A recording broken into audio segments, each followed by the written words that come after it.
Shiver me timbers! Who be these scallywags coming aboard my ship? Hello there, friends. I hope you're excited to start our pirate adventure today. Today, we are going to be reading The Pirates Next Door by Jonny Duddle and starring the Jolly Rogers. Are you ready to walk the plank? Let's begin. The Pirates Next Door by Jonny Duddle. Matilda lived in Duddle-on-Sea, a gloomy seaside town, too busy in the summer, and in the winter it shut down. Look how gloomy everyone's faces are. So gloomy. There weren't too many kids around, and none on Tilda's street, but the lawns were mowed, the cars were washed, and the hedges trimmed and neat. The house next door had been for sale since Tilda was a baby. She hoped a family would move in with a girl her age, or maybe a pirate boy, a boy. Ahoy!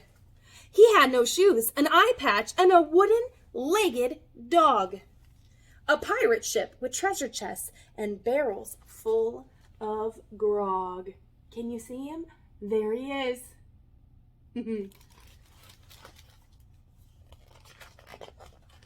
Why might a pirate wear a pirate patch? I hope he's not missing his eye. Hopefully it's just pretend or for looks. He said, "We're the Jolly Rogers. We'll be anchoring next door. We've sailed the 7 seas, but now we've had to come ashore. That's my mom over there, digging up the grass. I feel a little land sick, but she says that it'll pass. That's Dad over yonder, the captain of our crew. He likes to shout, 'Arg!' a lot, 'cause that's what pirates do. Grandpa won't set foot on shore. He says that he can't hear dry land. The last time he left the ship, the king chopped off his hand. Uh-oh. That urchin there's called Nugget. She's a rascal, as you'll see, though she can't fire the cannon yet because she's only 3. Do you have a little brother or sister? Are they a rascal?"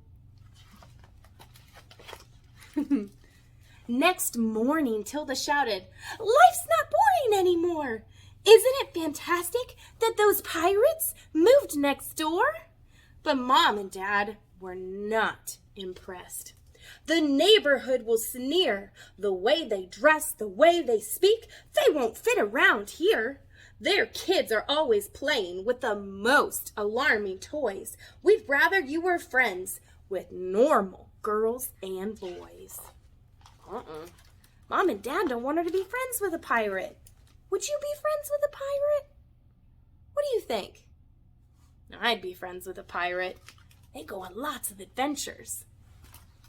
On Monday morning, Jim Ladd came to Matilda's school, though no one else would sit by him. Matilda said, "You're cool.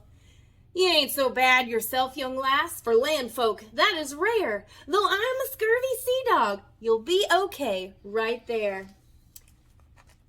The teacher said Jim should wear shoes, and his uniform was all wrong. She wrote a note, but Jim replied, "I won't be staying long. We're only here a little while, so Dad can fix our ship.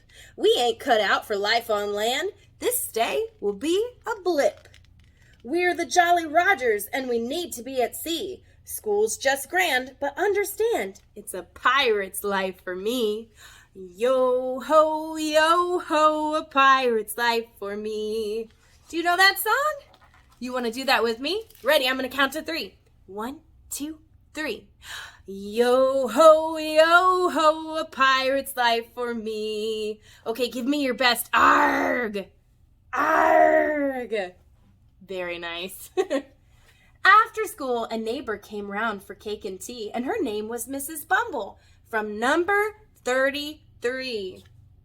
Miss Pinky called town council to see what they could do. She didn't live through 2 world wars to have pirates spoil her view. Oh, isn't it disgraceful on such a lovely street? Why, they don't even try to keep their front lawn looking neat. So you see, Miss Bumble's upset because when she looks out her window, she can see a pirate flag, and it's obstructing her view. They have to go, said Miss Devine, who lived at number 89. Their teeth are black, their nails are too. This really just won't do. They never wash, their kids have lice. They also just don't smell that nice. You smell okay. Thanks. They were old clothes and scruffy hats. I'm told their ship is full of... What are those? Rats. Also mad was Mrs. Shore. Oh, Mr. Shore, the grumpy man at 34. He liked to read the paper on his sunlit deck, you know, but the pirate ship blocked out the light. Or so he said. They'll have to go. I'd like some peace and quiet, but they're fixing up that boat, hammering all day and night. That thing will never float. The 2 Miss Yates at 88 told everyone who passed their gate. We saw them grab the mailman. They made him walk the plank. It's lucky he can swim, but we're afraid the mail all sank. You see, everybody in town is so unhappy about the pirates having docked at their little town on their shore. They scared the ducks, says Mrs. Schnucks, and terrorized the park. They boarded people's rowboats and fired cannons for a lark. That's my boy, arg! Quack, quack, quack, quack. Huh? Driving home from bingo, Mrs. Plum got quite a fright. They were digging up the roadside in the middle of the night. Oh, they have cutlasses, said Mr. Brown. They'd love to run you through. They'll steal your gold, or so I'm told. Whatever shall we do?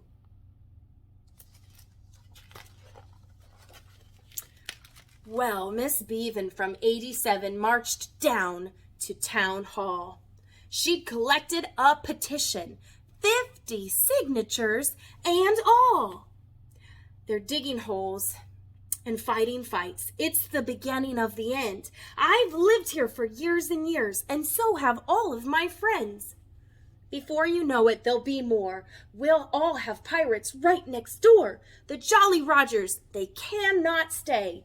You must make them go away. So there's been enough complaints. The whole town wants the pirates to leave. Except for who? Do you remember her name? Matilda, that's right.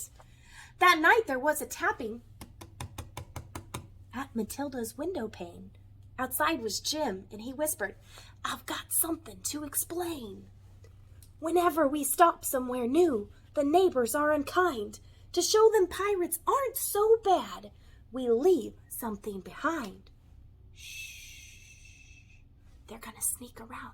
Let's see if we can find out what they're leaving behind.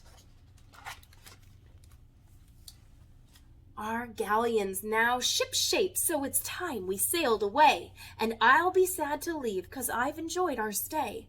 But we pirates need adventure. To see lands across the ocean, we need cutlasses and treasure maps and lots of suntan lotion. Though our visit here just has to end, I hope that you'll still be my friend. To stay in touch, let's send notes. Be sure to use something that floats. Can you see that? What are they putting the notes in? Glass bottles to float in the sea. Must be before there were phones, right? Can't send a text message. Gotta send a note in a bottle. Tilda woke up next morning puzzled by what Jim had said, but she vowed she'd keep in touch. As she struggled out of bed, she opened up her curtains as she gave a great big yawn. And there, to her amazement, was an X on every lawn. You see the X's? Let's see what the pirates left behind. Oh, I know. What do you think it is? If you guessed treasure, you are right. Oh my goodness, this is so big. Let me show you all of the treasure. Okay, here it comes. Wow. Look at all of that treasure. I would want to be a pirate's neighbor. How about you? Let's see if it changes their feelings. Oh, what a shame they left. I didn't say goodbye. They were such a charming family. I think I'm gonna cry. Quack. I'm such a pirate fan, you know. They wore such lovely hats. I rather liked their singing, and I'll miss those darling rats. Did that treasure change how they felt about the pirates? Maybe they realized they weren't being very kind. After that, the town went on, land-loving happily. But Tilda now goes fishing on the jetty by the sea. She's waiting for a message to wash up on the shore from her very special pirate friend, the one who lived next door. Look, here's the message from him. So now that it's the summer, you can come aboard our ship. We'll pick you up next Tuesday for a special pirate trip. Your friend, Jim Ladd. Woof woof. The end. There's the ship coming. Thank you so much. I hope you enjoyed our pirate story, The Pirate Next Door. If you continue along in the video, we're going to do a music lesson and a fun craft together. I'll see you there. Walk the plank.